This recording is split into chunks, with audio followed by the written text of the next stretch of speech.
র্যাগিংটা এইভাবে দেখা উচিত না যে একটা লোক এটা কাজটা করেছে, শিবির দেখেই মনে হয় কাজ করেছে, এরকম না। আপনি এই রক কাটার কথা শিবিরের বাইরেও আর বহু লোকের বিরুদ্ধে আসতেছে না।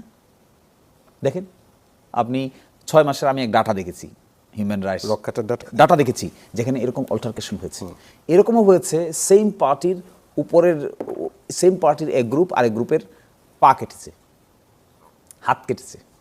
আপনি দেখেন, এগুলো আমি বলতে চাই না, এগুলো this not my job to backbite others, কিন্তু আমি বলছি এই জিনিসটা এখানে পার্টিকুলারলি আরোপ করে আপনি ব্যাড নেম দিতে হবে কেন? There are several modes of offences in Bangladesh. আপনি ইউনিভার্সিটির ক্যাম্পাসগুলোর কথা মনে করেন, এই আমলের কথা বলছি না, আপনি মনে করেন এরশাদ আমলের কথা। জি, সকল পাবলিক বিশ্ববিদ্যালয় ওয়াজ এ পয়েন্ট অফ ভায়োলেন্স।